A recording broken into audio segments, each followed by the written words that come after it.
The woman scrubbing dirty dishes in the kitchen of the Moretti Grand Hotel owned every single marble tile beneath her tired feet. Nobody knew it. Her hands were red from the scalding water, her uniform was stained with grease that would never fully wash out, and the man she fell asleep beside every night was the most feared man in the entire city of Chicago. But tonight, in this kitchen, Sophia Moretti was nobody. Steam rose from the industrial sink in thick white clouds, wrapping around her like a curtain that separated her from the rest of the world. The kitchen roared with its usual chaos: knives striking cutting boards, pans slamming against burners, waiters shouting orders over the hiss of the grill. Yet around Sophia, there existed a strange pocket of silence. Nobody looked at her, nobody dared, because looking at her meant risking becoming Victoria Kane's next target. The general manager had marked the quiet new dishwasher from the very first day, the way a wolf marks the weakest animal in the herd. And in this kitchen, everyone had learned the same brutal lesson. When Victoria chose a victim, you kept your eyes down and thanked God it was not you. Everyone except Emma Carter. Emma worked at the dessert station just a few feet away, a young woman with flour on her cheek, and that nervous energy of someone who had not yet learned to stay quiet when she should. "Hey," she whispered without looking up from the delicate pastries she was decorating. "Don't let her get to you. She does this to all the new girls. She feeds on it." Sophia glanced at her from the corner of her eye. "I can handle it. That's what the last dishwasher said." Emma piped a perfect rose of cream onto a tart. "She lasted 9 days. You're on day 6. Sophia almost smiled. Almost. She lowered her hands back into the burning water and felt the thin silver band on her finger. Her wedding ring, turned inward, the diamond hidden against her palm, where no one could see it. It was a small thing, a quiet thing, but every time the hot water bit into her skin, she felt that stone press into her flesh like a secret heartbeat. A reminder of who she really was. A reminder of the man who had slipped it onto her finger 12 years ago, in a small church on the south side, back when he had nothing but his name and a promise. That name was now carved above the grand entrance of this very hotel. That promise was the reason she was standing here, invisible, scrubbing plates that cost more than a dishwasher's weekly salary because someone inside these walls was poisoning everything her family had built, and the truth only ever revealed itself to people it believed were powerless. "You know what's strange about you?" Emma tilted her head, studying her. "You scrub dishes like you're waiting for something, like you're watching." Sophia's hands went still in the water. Before she could answer, the swinging kitchen doors burst open with a violent crack against the wall. Every knife stopped cutting. Every pan stopped moving. Every spine in the kitchen straightened at once, as if the temperature of the room had dropped 10 degrees in a single second. The woman who marched in did not walk like an employee. She walked like an executioner. Victoria Kane crossed the kitchen with the sharp click of heels that everyone had learned to fear, and as those footsteps came closer, Sophia's mind slipped backward 3 weeks backward to the night the first letter arrived. It had come with no return address, no signature, just trembling handwriting on cheap paper. "They take half our tips. They threaten anyone who complains. Please, someone look at what is happening inside the Moretti Grand." Then a second letter, a third, each one darker than the last. Stolen wages, falsified invoices, and one sentence that had kept her awake until dawn. "There is money moving through this hotel that does not belong to any guest." She remembered Alessandro standing by the window of their penthouse, the lights of Chicago burning beneath him, his jaw tight with fury. "I'll send Marco," he had said. "I'll send 20 men. By Friday I'll know every rotten name in that building. And by Friday, every rotten name will know you're looking." Sophia had taken his hand. 20 men will find 20 locked doors, send a powerful person, and the guilty smile and hide. But a dishwasher? She shook her head slowly. Nobody hides from a dishwasher. Nobody performs for her. The truth only reveals itself to people it believes are powerless. He had fought her on it. For 2 entire days, the most feared man in Chicago had argued, paced, and threatened to lock the hotel down entirely. And on the 3rd day, he had done the thing that made her love him more than any empire he had trusted her. The night before she left, he took her hand in the darkness of their bedroom and slowly turned her wedding ring inward, hiding the diamond against her palm. "Anyone can hide a stone," he whispered against her hair. "Nobody can hide what it means. One phone call, Sophia. Wherever you are, whatever hour it is, I am one phone call away. And if anyone in that building ever makes you afraid, they won't know what I am," she had answered. "Until the moment they need to." "Solano," Victoria's voice cracked through the memory like a whip. Sophia turned. The general manager stood before her, holding up a crystal glass to the light with 2 fingers, the way one might hold something contaminated. "Do you see this?" Victoria's voice carried across the entire kitchen, deliberately loud. A water spot on crystal that will touch the lips of the most important people in this city. "I'll polish it again," Sophia said quietly. "You'll polish all of them again. All 400 pieces." Victoria set the glass down and smiled, cold as a blade. "And when you finish, the grease traps under the main line need to be emptied by hand. The gala is tonight, and I want my kitchen spotless, even the parts of it nobody wants to touch." A few employees winced. The grease traps were punishment work, the filthiest job in the building. "Unless," Victoria leaned in, her perfume sharp and suffocating, "you'd like to complain?" "No, I thought not. Women like you never do. That's the one thing I like about you, Solano. You know exactly what you are." Sophia lowered her eyes, not in surrender, but the way a hunter lowers a rifle. Falsified invoices, stolen tips, and a manager terrified of anyone looking too closely. She memorized it all. Victoria had barely finished her sentence when the swinging doors opened again, but this time, they opened for a different kind of storm. The woman who swept into the kitchen carried an electronic tablet in one hand and a phone pressed to her ear with the other, her voice slicing through the clatter of pots and pans like a scalpel. "No, absolutely not. The orchid arrangements go on the donor tables, not the entrance. If I wanted mediocrity, I would have hired someone else. Fix it." She ended the call without saying goodbye and scanned the kitchen the way a general inspects a battlefield. Evelyn Brooks. Sophia recognized her instantly from the society pages, the most celebrated event planner in Chicago. The woman who organized galas for senators and billionaires, whose smile appeared in every charity photograph, and whose name opened doors that money alone could not. "The champagne service starts at 8 sharp, Evelyn announced to the room. "The auction begins at 10. If a single plate leaves this kitchen 30 seconds late, I will personally see to it that." She stopped, mid-sentence, mid-breath. Her eyes had swept across the dishwashing station and locked onto Sophia. The pause stretched. 1 second. 3. 5. Something moved behind Evelyn's carefully painted expression. Something that crawled up slowly from a deep and buried place. Her head tilted, the way a bird of prey tilts its head at movement in the grass. "Well," she said softly. "Well. She walked toward the sink with slow, deliberate steps, her heels striking the tile like a countdown. "I know you." Evelyn's eyes narrowed, searching Sophia's face. "I've seen you before. Where have I seen you?" Sophia kept scrubbing, her heartbeat steady only through sheer force of will. "I doubt it, ma'am. People like you don't see people like me." Emma's piping bag went still at the dessert station. The whole kitchen seemed to hold its breath. Evelyn stared a moment longer, and then a slow, venomous smile spread across her lips, as if she had decided the answer didn't matter, because whatever memory was scratching at her mind, it had already curdled into contempt. "You're right about one thing," she said. "I don't." She turned to Victoria, and the 2 women exchanged a look, brief, silent, and heavy with something that had nothing to do with tonight's menu. It was the look of 2 people who kept the same secrets. "This one," Evelyn said, pointing at Sophia with one manicured finger. "I want her polishing the auction crystal, and I want her carrying it out to the ballroom herself. Personally." Victoria raised an eyebrow. "I have trained servers for the floor." "I know you do." Evelyn's smile sharpened. "But I want her out there. Let her carry glasses worth more than her rent. Let her stand in front of 200 of the most powerful people in this city." Her voice dropped, silk over steel. "I want her to see, up close, the world she will never belong to." The words hung in the steam like smoke. Emma stepped forward, flour still on her cheek. "Ma'am, I can do it. I've worked the floor before. I know I'll do it." Every head turned. Sophia dried her hands slowly on her apron, her face unreadable. Emma leaned close, whispering, "You don't have to." "Yes, I do."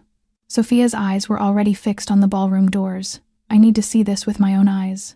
1 hour before the gala, 3 floors beneath the chandeliers, the private wine cellar of the Moretti Grand held a meeting that appeared on no schedule. Victoria descended the stone steps first. Evelyn followed, her heels careful on the old stairs, and waiting for them between the towering racks of vintage bottles, swirling a glass of Bordeaux he had not paid for, stood a man in a charcoal suit with the relaxed smile of someone who believed he owned every room he entered.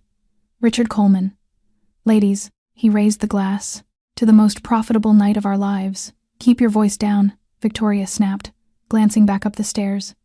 The staff are terrified of you." "My dear, that's precisely why this arrangement works." Richard set the glass down on an oak barrel. Now, tonight's numbers. Evelyn tapped her tablet and turned the screen toward him. 200 confirmed guests, 41 registered bidders for the auction. Every name on that list is real, wealthy, and photographed for the society pages. Nobody audits a room full of philanthropists. Beautiful. Richard's smile widened. And that is why I love you, Evelyn. You provide the one thing money cannot buy: respectability. He walked slowly along the wine racks, trailing a finger across the dusty bottles. The auction items are inflated, the appraisals are forged, and the winning bids are already arranged. My associates will donate generously tonight. The money flows into the Coleman Children's Hope Foundation. He pressed a hand to his chest in mock reverence, a charity so pure it would make a saint weep. From there, it moves through the hotel's banquet contracts, catering invoices, event fees. By morning, $3 million of very dirty money will be washed cleaner than that crystal upstairs. $3 million, Victoria repeated. Her tongue touched her lower lip. And my percentage reflects the risk I'm taking? Because I'm the one signing the contracts. I'm the one padding the invoices. If anything surfaces, it's my name, your name, Richard interrupted smoothly, is attached to a hotel whose owner has not set foot in it for 2 years. You skim the wages. You take my envelopes. And no one above you ever looks down. Relax, Victoria. He picked up his glass again and drank. The owner never comes here. That's why this works.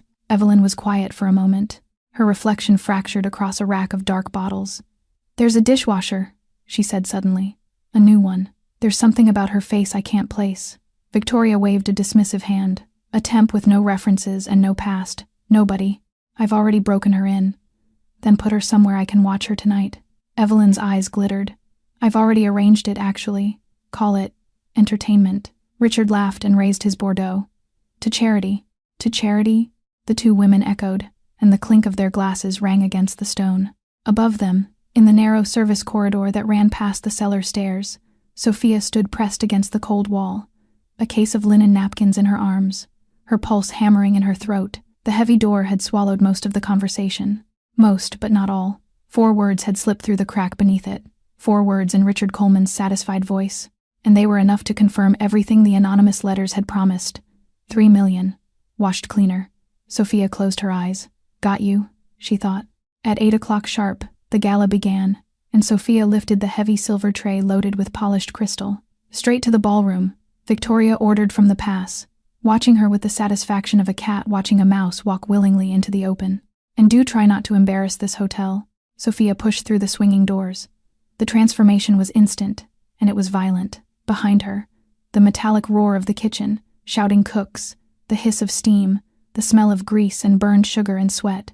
In front of her, a string quartet weaving softly beneath the glow of 7 crystal chandeliers, the perfume of white orchids and old money, laughter that rang like the gentle clinking of ice in expensive glasses. 2 entirely different worlds, separated by a single wooden door.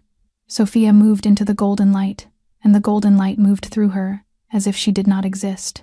That was the first thing she understood, truly understood, in her bones, in a way that no anonymous letter could ever have taught her. She was invisible, not ignored. Invisible. Ignoring someone requires noticing them first. She placed the first glasses on the first table.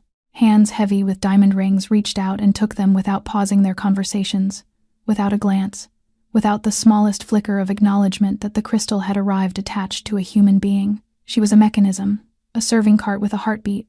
At the second table, a silver-haired man was describing his new yacht. At the third, 2 women compared villas in Lake Como. Sophia set down glass after glass, and not one pair of eyes ever rose to meet hers. Then came the 4th table. As she lowered a flute of champagne, her fingers raw and stiff from 400 pieces of polished crystal and the grease traps beneath the main line trembled, just slightly. The glass touched the tablecloth a half-second too hard. A single drop leapt over the rim. Careful! A woman in emeralds jerked back as though acid had spilled. She looked at Sophia for the first time, and her gaze was worse than invisibility. Do you have any idea what you're carrying? That crystal costs more than your entire monthly salary. A ripple of soft, scattered laughter moved around the table. Not cruel laughter, exactly. Worse. Casual laughter, the laughter of people to whom she was not even worth genuine contempt. My apologies, madam, Sophia said quietly. She bowed her head and moved on. From the service doorway, Emma watched with the tray of desserts frozen in her hands. her young face tight with helpless anger, the look of someone forced to watch a wound being made and unable to do anything but witness it. Sophia's hands trembled harder as she crossed to the next table, not from fear, not from shame, from restraint, because every muscle in her body was screaming to set down the tray, to turn her ring outward, to say her true name into the microphone on that stage and watch 200 faces turn to stone. It would take 10 seconds. It would feel like justice, and it would teach her nothing. So she swallowed her name like a stone and kept serving. How many people, she thought, moving unseen between the tables, carry entire worlds inside them and are never once asked? The quartet played on, the chandeliers glittered, and nobody saw the owner of the Moretti Grand Hotel pouring their champagne. At 9 o'clock, the string quartet fell silent, and Evelyn Brooks ascended the stage with a microphone in her hand and a smile that had been rehearsed in 1,000 mirrors. "Good evening, everyone." Her voice flowed through the ballroom like warm honey. "Welcome to the annual Hope and Hands Charity Gala. Tonight, we celebrate generosity, we celebrate elegance, and above all, we celebrate the values that define us as a community." Applause rippled across the tables. Sophia, collecting empty glasses near the head table, felt the air change before the words did, the way animals feel a storm before the first thunder. "And speaking of values," Evelyn continued, her eyes beginning a slow, deliberate journey across the room. "Tonight I want to dedicate a special tribute to the people who make evenings like this possible. Our hard-working service staff." The spotlight operator, cued in advance, swung the beam. It found Sophia. 200 heads turned. 200 pairs of eyes landed on her at once. The woman in the stained uniform, caught in the white circle of light, with a tray of dirty glasses in her hands. "Come, don't be shy." Evelyn's smile widened, glittering and merciless. "This wonderful woman joined us only days ago, and I think she represents something beautiful. Because life, my friends, is wise. Life eventually places each of us exactly where we belong. Some of us were born to lead, to build, to give." She let the pause breathe. "And some of us find our true purpose in humbler places in kitchens, behind mops, washing the dishes of others. And there is such dignity in accepting one's proper place, isn't there?" The applause that followed was thin and uncertain, the sound of 200 people who sensed cruelty but chose comfort. "So tonight," Evelyn announced, "I want to honor that dignity. Come, dear, serve the head table for us. Show our guests the noble beauty of service." Sophia did not move. For one long moment, the entire ballroom balanced on the edge of her silence. She felt the ring against her palm, the diamond pressing into her skin like a voice whispering her real name, and she made a choice that cost more than any empire. She obeyed. She walked to the head table under the full weight of the spotlight, and she began to serve. She poured wine for a senator's wife. She replaced silverware for a bank director. Phones rose from the tables around her, small red recording lights blinking in the dark like a field of predatory eyes. Somewhere to her left, someone whispered a joke. Someone else laughed into a napkin. Evelyn watched from the stage, drinking the moment like champagne. At the service doorway, Emma stood with tears burning in her eyes, gripping the doorframe so hard her knuckles turned white. Sophia straightened the last fork, stepped back, and stood alone in the center of the light chin level, spine straight, hands folded, wearing her humiliation the way soldiers wear armor. "Remember this," she told herself. "Remember every face, every laugh, every phone." And precisely then, at the far end of the ballroom, beyond the last row of tables, the grand double doors began to open. Slowly, both of them. The laughter died first, then the whispers. Because the man walking through those doors did not attend events like this. He owned them. Alessandro Moretti stepped into the ballroom, and the physics of the entire room reversed. He wore a midnight black suit with no tie, no jewelry, no ornament of any kind, because men like him did not need to announce their power. They carried it the way mountains carry weight, silently, absolutely. The reaction moved through the crowd like a wave through water. The nearest guests rose to their feet without knowing why they were standing. Waiters straightened their backs. The first violinist lost his note, and the quartet stumbled into silence, one instrument at a time. Somewhere near the bar, a glass was set down too quickly, and nobody laughed at the sound. 200 of the most powerful people in Chicago, senators, bankers, judges, and every single one of them instinctively adjusted their posture for a man who had not yet spoken a word. Up on the stage, Evelyn Brooks froze mid-sentence. Her microphone hovered in the air. Her celebrated smile remained on her lips, but the life drained out of it, leaving behind something stiff and waxen, the smile of a portrait, not a person.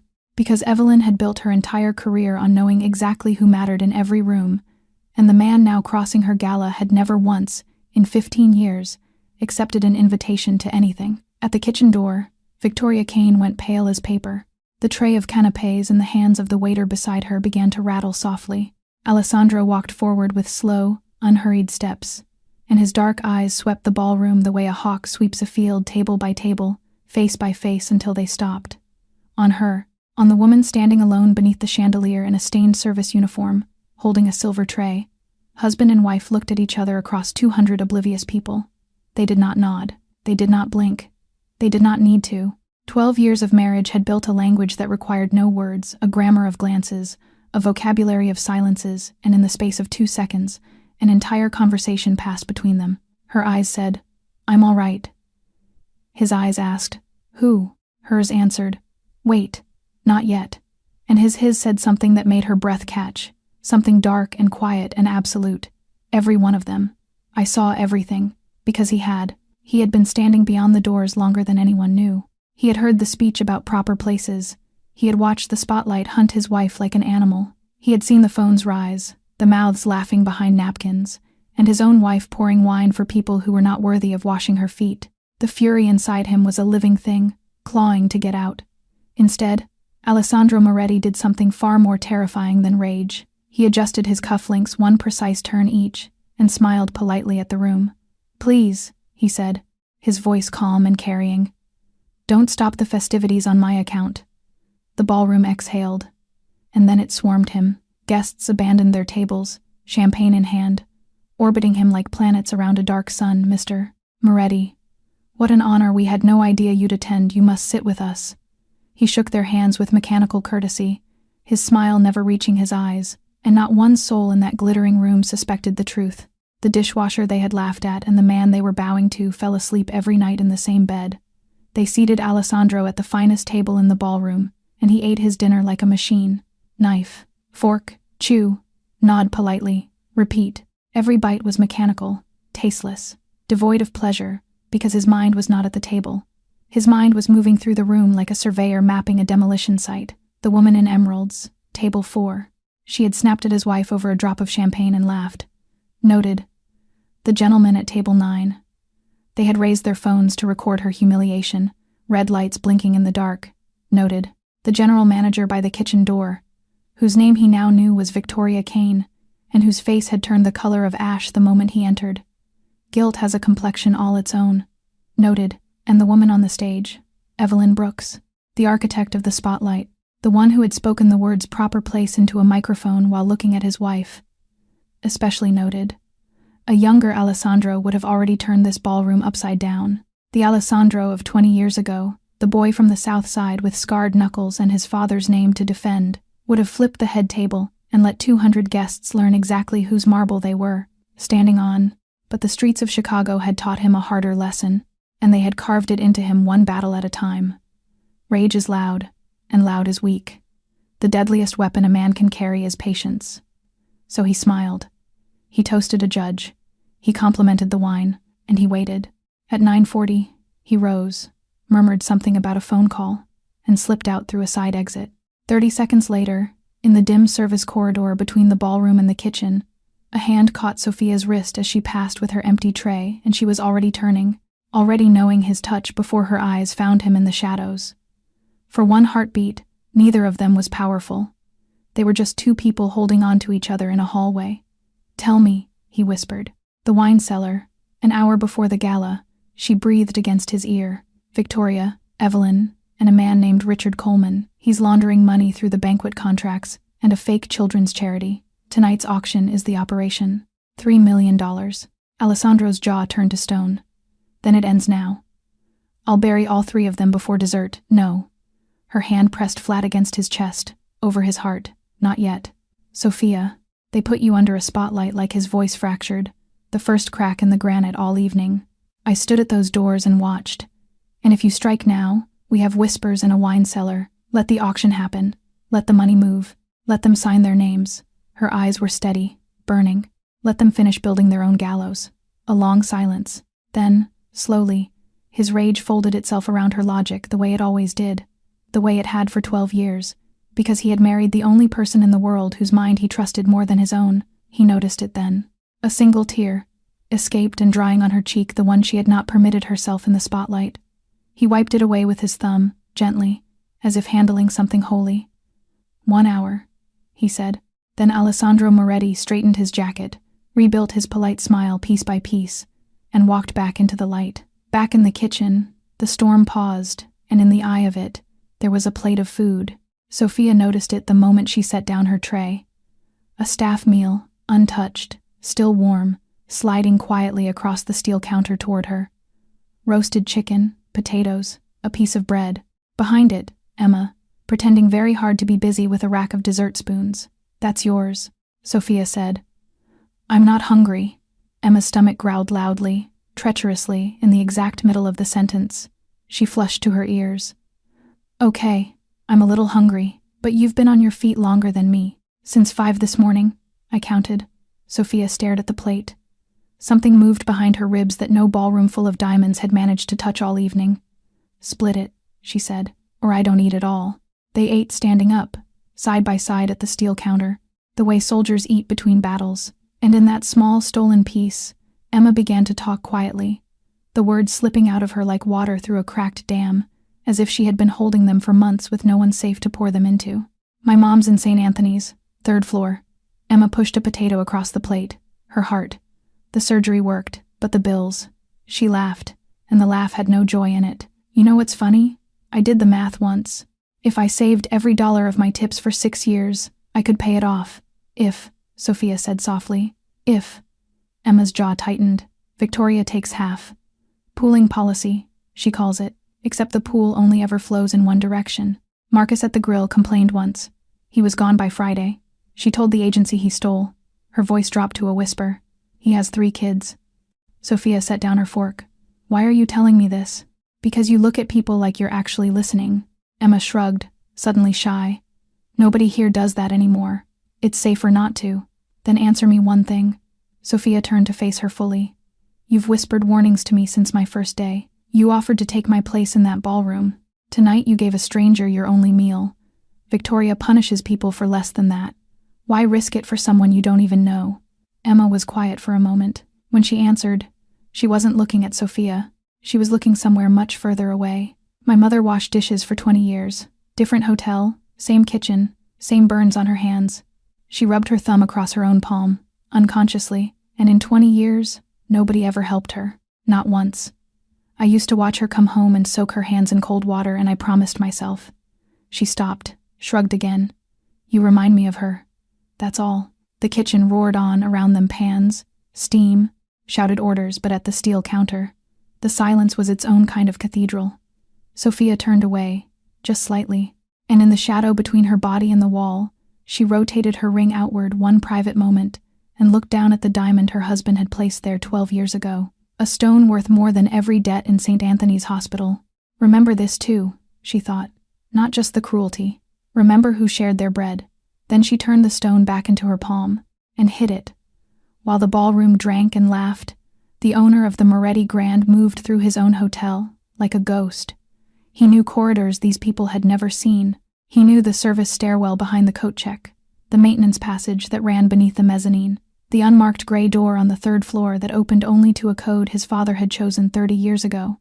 Alessandro had not set foot in this building in 2 years, but a man never forgets a house built with his family's blood. Inside the security office, a broad-shouldered man in a dark suit was already waiting, having entered through the loading dock 20 minutes earlier without appearing on a single camera. Marco, 15 years at Alessandro's right hand, the only man alive who had seen him bleed. "You called. I came." Marco nodded at the wall of monitors. "Though I'll admit, boss, I expected a war council, not a charity gala. Same thing tonight." Alessandro pulled a chair to the main terminal. "Log into the archive. Everything from the last 6 months. Start with the manager's office." Marco's fingers moved across the keyboard, and the hotel began to confess. There it was, time-stamped and pristine. Victoria Kane at her desk, accepting a thick envelope from Richard Coleman, thumbing through the bills before locking them in her drawer. Another clip. 3 weeks later, another envelope. Another. A rhythm of corruption as regular as a heartbeat.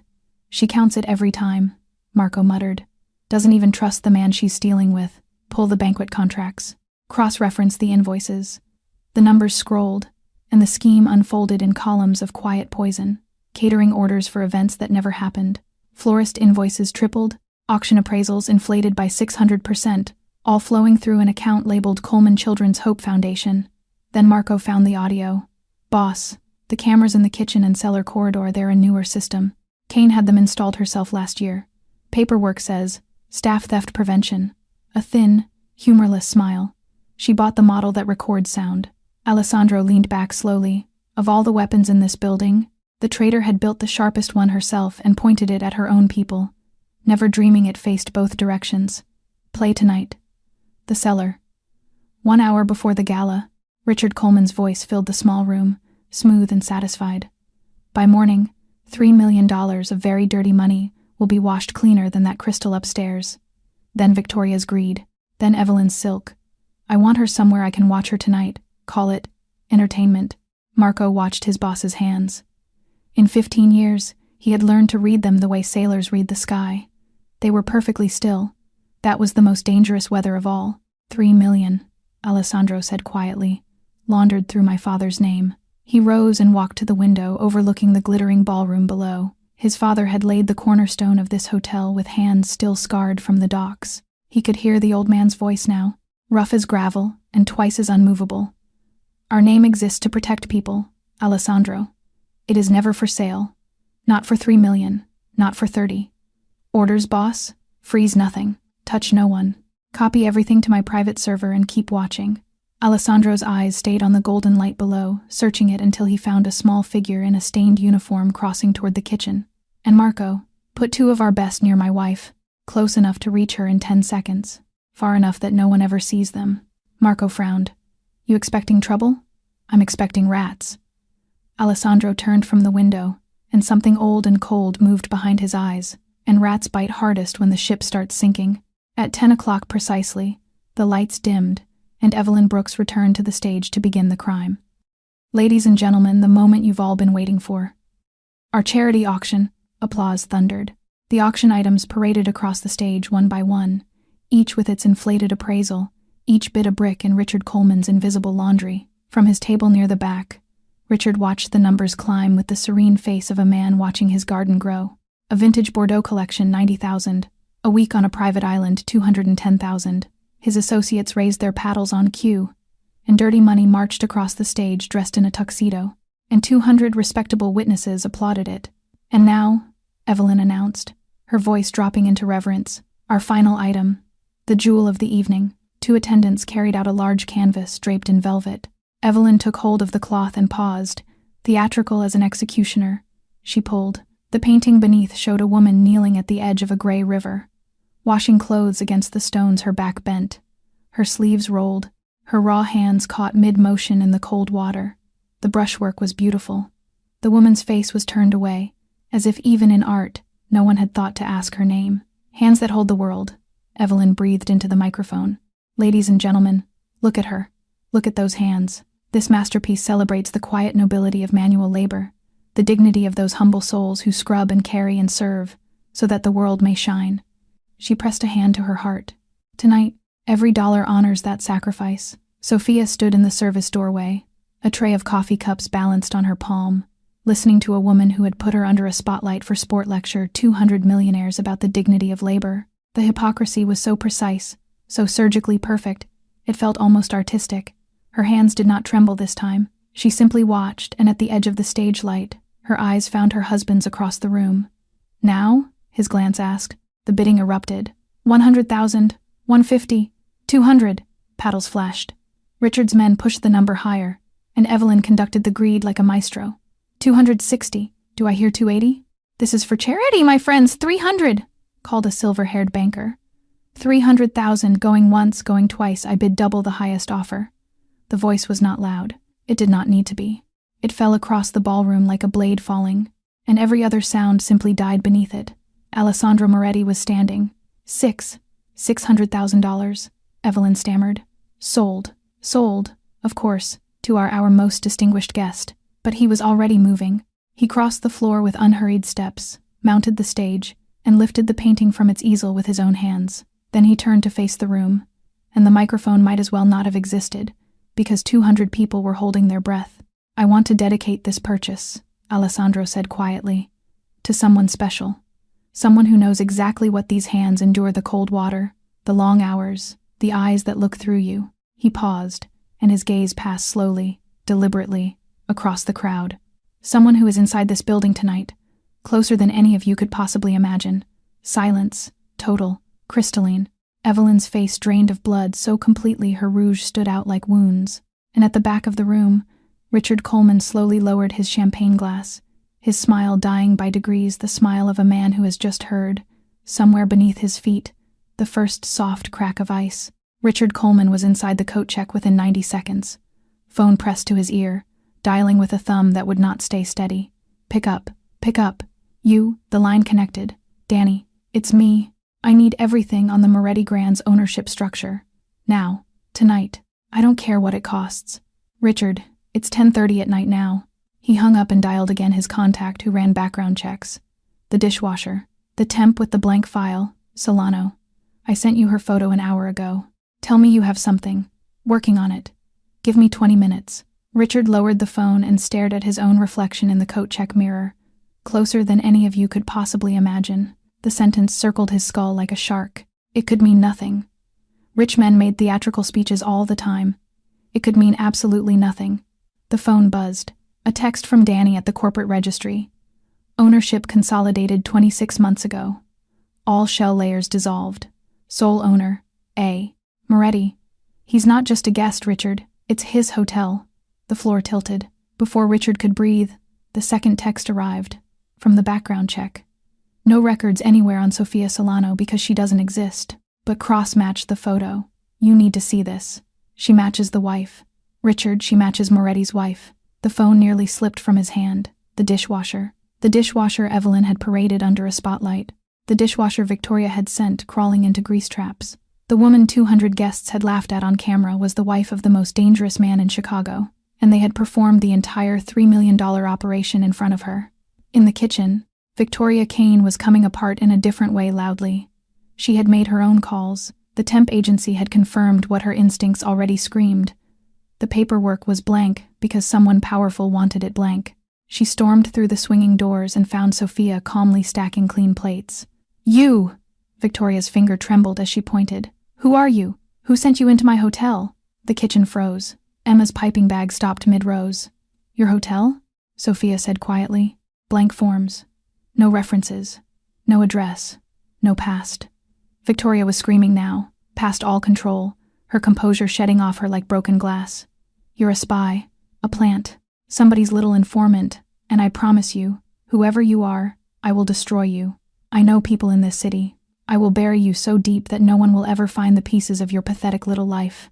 Above her head, in the corner of the ceiling, the small black camera she had personally ordered installed, watched with its unblinking eye, and recorded every syllable in perfect audio. Sophia set down the last plate, dried her hands, and turned. Her voice, when it came, was low and terrifyingly calm.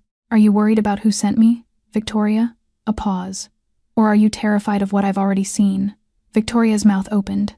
Nothing came out, and in her eyes, for the first time, fear replaced fury completely. In the coat check, Richard made his decision. The auction money was frozen mid-transfer. His own accountant had just texted, panicking, that the foundation accounts were suddenly under review. $3 million, exposed. The operation, dead. And when Moretti connected the money to the men who had humiliated his wife, there was no lawyer for this. There was no apology for this. There was only one kind of power that could stand against a man like Alessandro Moretti. Richard scrolled to a number he had sworn he would never call, and pressed dial. It rang twice. "Speak," said a voice like gravel dragged over ice. Richard closed his eyes. "Mr. Romano, it's Richard Coleman. I have information about the Moretti family. That's worth more than everything you own." Across the city, in a warehouse office that smelled of cigar smoke and rust, Victor Romano sat behind a steel desk and listened to a desperate man offer him the world. For 10 years, Victor had watched the Moretti family from the shadows the way a wolf watches a farmhouse. 10 years of losing dock workers, contracts, and territory to a name he had grown to hate more than death itself. Twice he had tested Alessandro's borders. Twice he had carried his dead home in silence. The Moretti empire had one weakness. Everyone knew it had no weakness. Alessandro Moretti did not gamble, did not talk, did not expose himself. And now this trembling voice on the phone was telling him the impossible. "Say it again," Victor said, slowly. His wife. Richard's breathing rattled down the line. "Sophia Moretti. She's inside the Moretti Grand right now, disguised as a dishwasher. No entourage, no security, nothing. She's been undercover for 6 days investigating the staff. Almost nobody knows. I'm giving you the queen." Romano separated from her king, standing alone on your side of the board. Victor's cigar paused halfway to his mouth. In 10 years of war, he had never once been offered a weapon like this. Not territory, not money, leverage. The one currency that could make an unbreakable man kneel. And what does a Gala planner's accountant want in exchange? Protection. "When Moretti falls, I want out alive, with my accounts." A shaking breath. "He knows. Romano, by morning I'm a dead man unless you move tonight." Victor rose and walked to the window, calculating with the cold arithmetic that had kept him alive for 30 years in the business of violence. Take the woman, make one phone call, and Alessandro Moretti, the untouchable king of Chicago, would sign over every dock, every route, every soldier, every brick his father ever laid, for a heartbeat, because that was the flaw in men who loved. They could be bought with a single life. "The service entrance," Victor said. "Cameras?" "Victoria Kane controls them. She's motivated to cooperate. She'll kill the basement feed and get the woman downstairs. She wants to survive this too." Victor crushed his cigar into the ashtray like a small execution, then tell her to make it happen at 11:15. He turned to the 4 men who materialized from the shadows of the office, quiet men with catering uniforms already folded over their arms. Men chosen years ago for precisely such a night. "My best crew arrives in a van marked Lakeshore Catering. In, out, no noise. If the queen is bruised, the man responsible answers to me." He picked up the phone one last time. "And Coleman. If this is a trap, there is no hole in this city deep enough to hide you." 11:06. In the Golden Ballroom, Alessandro Moretti stood near the stage with Marco at his shoulder. A folder of printed evidence in his hand, invoices, transfers, timestamps reviewing the order of the executions to come. "The auction funds are frozen," Marco murmured. "The foundation accounts flagged. Everything's ready. Say the word and we end this in front of everyone." 5 minutes, Alessandro said. "Let the cowards sweat first." 11:09. A white van marked Lakeshore Catering rolled quietly up to the loading dock, and 4 men in pressed uniforms stepped out carrying empty pastry boxes. 11:11. In the security office, one by one, the basement cameras blinked into static. 11:14. In the kitchen, Victoria Kane, pale, sweating, a phone still warm in her pocket, straightened her blazer, walked toward the dishwashing station, and called out in an almost steady voice, "Solano. The auxiliary tables need fresh linens. Basement storage. Now." The basement corridor was longer than Sophia remembered, and tonight, half its lights were dead. The staff called this passage the tunnel, a concrete artery running beneath the ballroom, past the boiler room, down to the storage cages at the far end. Her footsteps echoed off the walls. Somewhere above her, muffled through the ceiling, the string quartet was playing something slow and golden for people drinking $600 champagne. She found the linen cage, unlocked it, and pulled the first box of pressed tablecloths from the shelf. That was when she heard it. Footsteps. Behind her. More than one set and wrong. 6 days in this building had taught her the rhythm of its people. The quick shuffle of overworked waiters, Emma's light hurried skip, Victoria's predatory heels. These steps were none of those. These were slow, spread apart, coordinated. The steps of men who moved in formation. Sophia set the box down without turning around. "Storage is staff only," she said evenly, her hand sliding toward the phone in her apron pocket. "We know," said a voice behind her. "That's why we're here." She spun and threw the box of linens at the first face and ran not toward the stairs. They were already blocking the stairs deeper, toward the boiler room and the service ladder beyond it. A hand caught her shoulder. She drove her elbow back into a jaw with everything her body owned. Felt it connect. Heard the grunt. A second man lunged. She raked the edge of her shoe down his shin and twisted free. 3 steps. 4. She was not a fragile flower. She was a woman who had grown up on the South Side, who had married into a world of wolves and learned its rules. She fought like it. But there were 4 of them, and they were professionals. They took her arms from both sides at once. She screamed once, raw, furious, before a gloved hand clamped over her mouth, and a white cloth followed it, sweet and chemical and cold. She thrashed, she bit. Her hand tore loose for half a second and clawed for anything, and her wedding ring, snagged in a man's sleeve, ripped from her finger. It struck the concrete with a tiny silver sound, almost musical, and rolled a small circle of light wobbling away into the dark as Sophia's eyes lost focus, and her legs went soft, and the tunnel folded into blackness. The last thing she heard was a man's voice, flat and businesslike. Package secure. Moving. Upstairs. At 11:19, Alessandro Moretti stopped speaking mid-sentence. He could not have explained it. A pressure change. A wrongness in the air of his own house. The instinct that had kept him alive through 20 years of wars. The same instinct that had once made him duck a half-second before a window shattered. Sophia, he said. Just her name. Then Marco was crossing the ballroom too fast, shouldering past a senator, his face the color of concrete, and Alessandro knew before a word was spoken. The 2 men we posted. Marco was breathing hard, found in the stairwell. Alive, barely. Basement cameras are dead, they've been dead for 8 minutes. And a catering van just left the loading dock. A beat, boss, she's gone. The folder of evidence slipped from Alessandro's hand and spilled across the marble. His phone buzzed. Unknown number. A photograph. Sophia, unconscious. A strip of tape across her mouth. Beneath it, a single message. Every dock, every route, every business your father built, signed over by dawn or you bury a wife instead of an empire. The string quartet played on. And in the middle of the golden ballroom, surrounded by 200 laughing guests, the most powerful man in Chicago stood perfectly still while everything human in his eyes quietly turned to ice. Alessandro Moretti walked onto the stage, took the microphone from Evelyn Brooks's frozen hand, and switched off the music with a single glance at the quartet. Ladies and gentlemen. His voice was calm. It was the calm that made 200 spines go rigid. The gala is over. My staff will bring your coats. Thank you, and good night. A confused murmur. A senator laughed uncertainly, as if waiting for the punchline.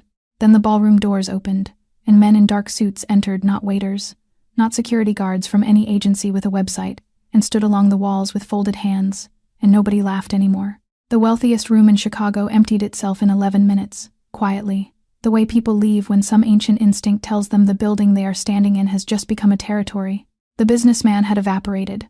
What remained wore the same suit and the same face, and was something else entirely. Nobody on the staff leaves, Alessandro said to Marco.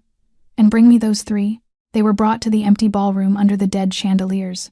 Victoria Kane, gray-faced and shaking. Evelyn Brooks, mascara cracking around her eyes. Richard Coleman, intercepted at the parking garage with his car keys still in his hand. Alessandro's men placed them in a row before the stage like exhibits. He did not shout. That was the terrifying thing, the thing none of them would ever forget. He simply looked at each of them in turn, the way a man reads names off a list. Embezzlement, money laundering, extortion of employees. His voice never rose.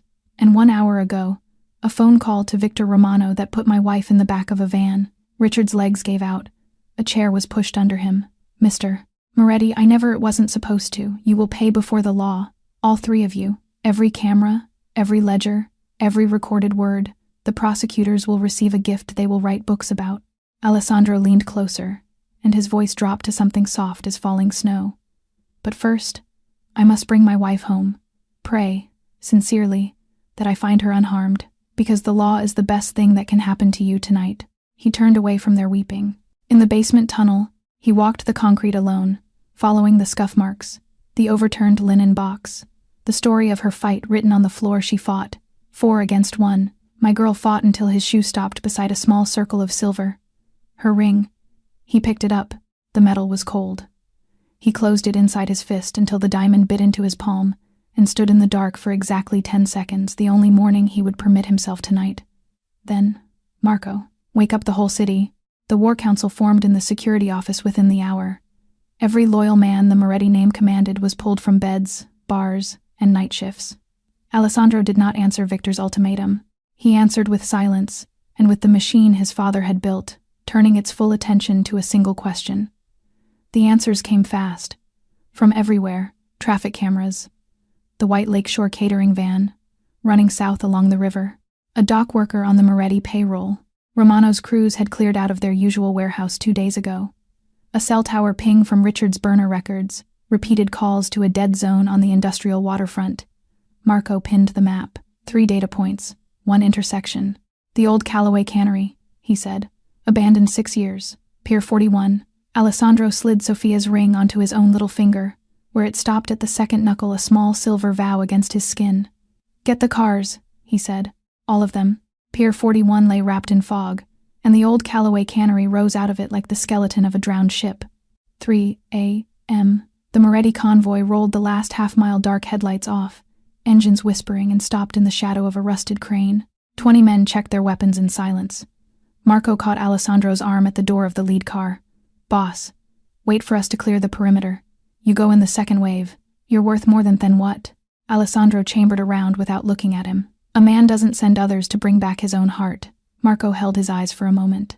Then he nodded once and gave the signal. They hit the cannery from 3 sides at once. The first sentry never made a sound. The second managed half a shout before Marco's men took him down, and then the night tore open. Muzzle flashes lit the fog. Gunfire hammered through the rusted machinery, sparks screaming off old boilers and dead conveyor lines. Romano's crew fell back through the dark in ragged order, shooting between columns of corroded steel, and the Moretti wave came on room by room, catwalk by catwalk, methodical as a tide.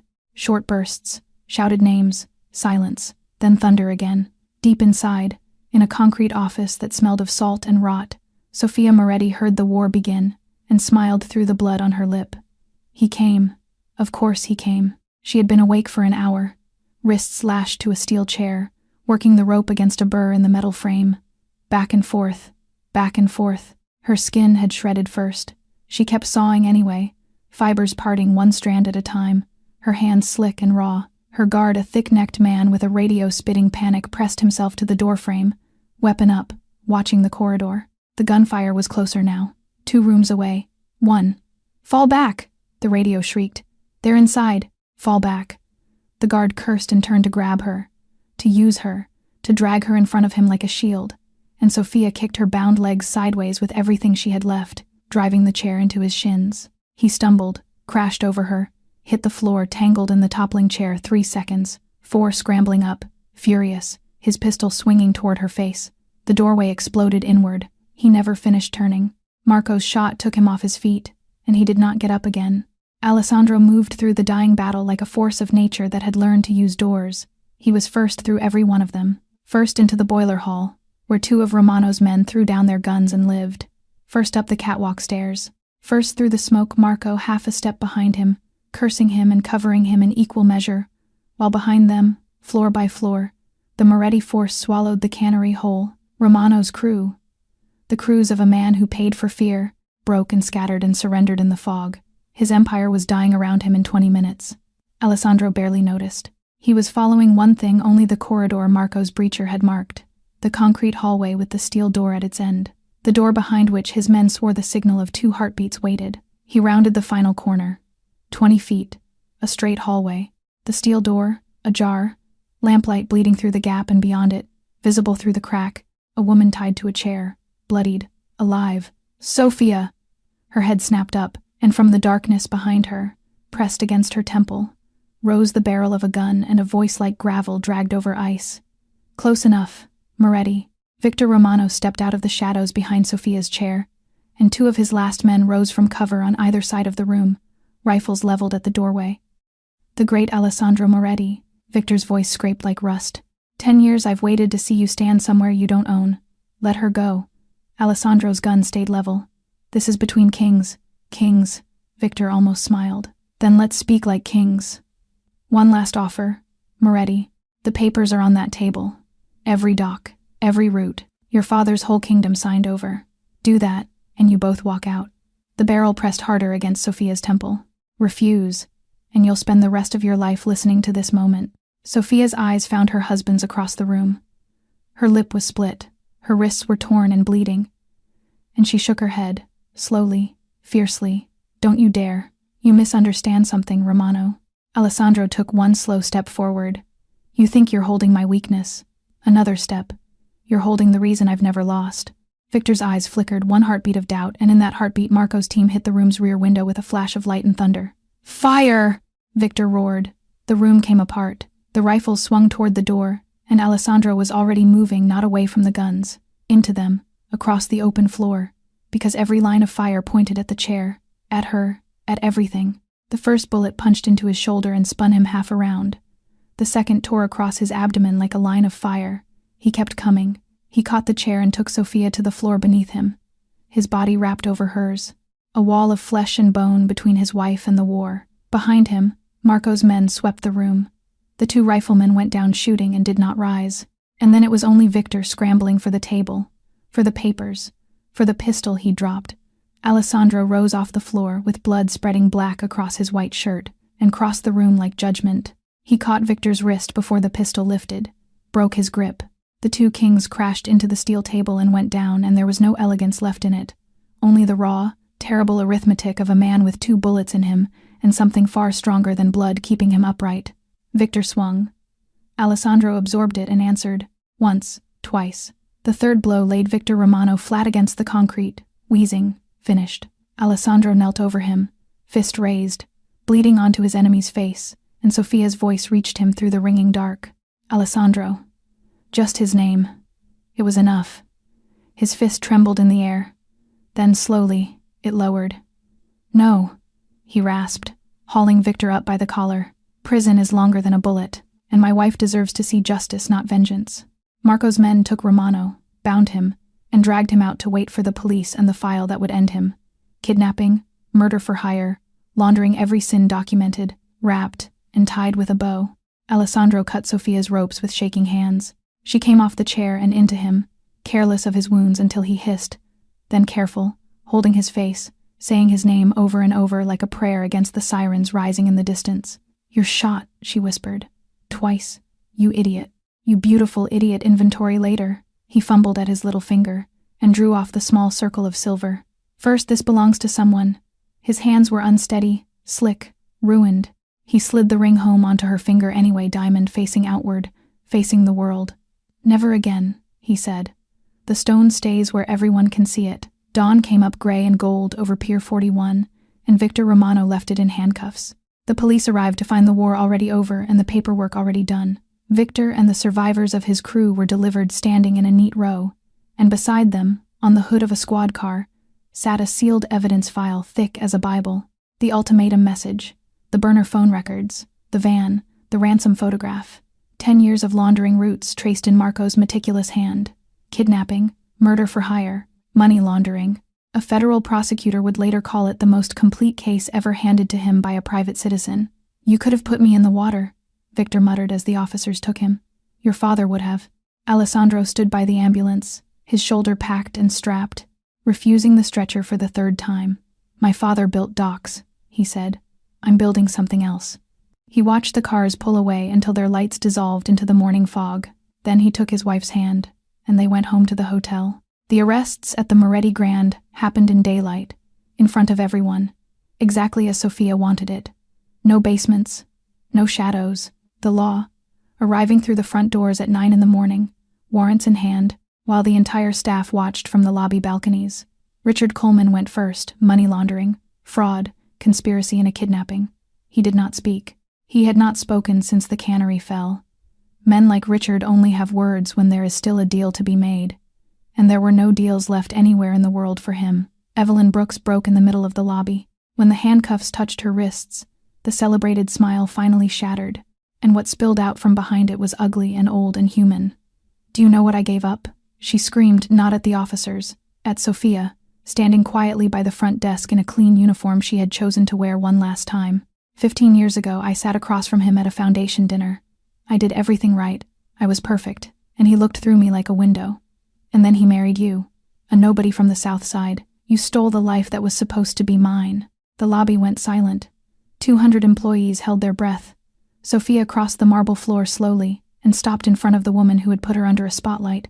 I never stole anything from you, Evelyn. Her voice was quiet, and it carried to every balcony. I built my life with these hands. The same hands that washed your dishes.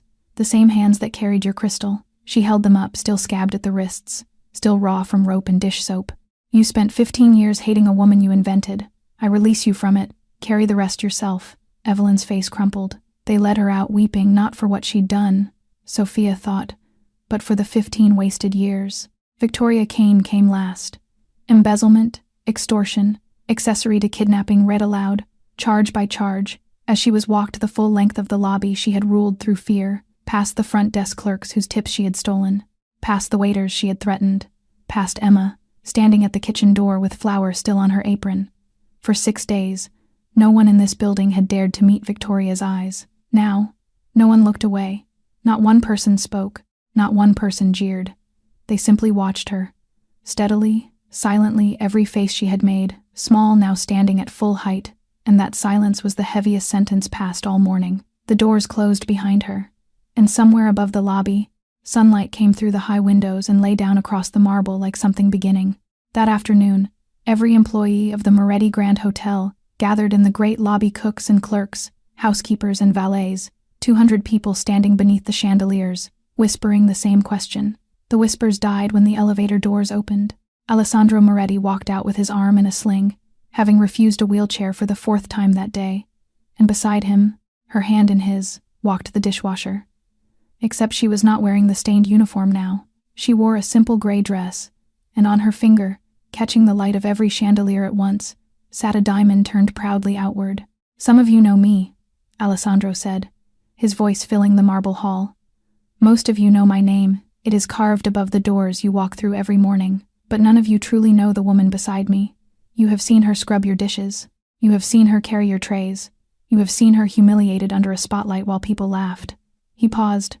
"Her name is Sophia Moretti, my wife, and the owner of this hotel." The gasp moved through the lobby like wind through a field. Hands flew to mouths. Somewhere near the concierge desk, a housekeeper began quietly to cry.